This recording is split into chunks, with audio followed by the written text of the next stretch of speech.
بڑی کمیونٹی شیعہ سنی کا دل دکھا ہوگا، اور اس کے علاوہ انہوں نے جو یہ بات کی ہے وہ مسلمات کے بھی خلاف۔ قبر اور تدفین کا موقع ہے تو صحیح مضبوط روایت یہ ہے کہ وہ کوفہ میں دارالامارہ ایک جگہ ہے۔ صحیح روایت یہ ہے کہ کوفہ میں دارالامارہ ایک جگہ ہے، وہاں پہ صحیح روایت ہے۔ اچھا، اور صحیح روایت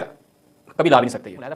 الکامل فی تاریخ توثیق اس کی ہوگی، اور اس کے مقدمے میں بھی ابن اسیر نے بیان کیا کہ میں اپنی اس کتاب میں جو ہے وہ صحیح روایتیں نقل کر رہا ہوں۔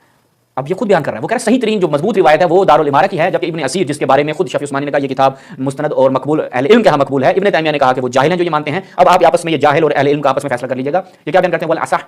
صفحہ نمبر بتا دیں بھائی، صفحہ نمبر ہے 746، والاصح ان قبرہ هو الموضع الذي يزار ويتبرك به، وہی موضع ہیں جو اس کی زیارت کی جاتی ہے، اور جہاں پہ وہی نجف میں، نجف اشرف، یعنی جو آج مقام ہے اور جہاں پر ان کی زیارت کی جا رہی ہے، لوگ اس سے بطور تبرک لیتے ہیں اور متبرک ہوتے ہیں، وہ امیر المومنین کی قبر ہے۔ صحیح ترین قول یہ ہے، کیونکہ پیچھے وہ بیان کرتے آ رہے ہیں کہ جناب وہ وہی مسجد الجماعہ میں ہیں، وکیلا فی القصر اپنے قصر میں ہیں، وکیلا فی غیر، یعنی کچھ کہتے ہیں اس کے علاوہ وہ اقوال جو یہ بیان کر رہے تھے، وہ کہتے ہیں والاصح، اصح کیا ہے کہ ان کی جو صحیح ترین قول ہے وہ یہ کہ یہی نجف اشرف ہے۔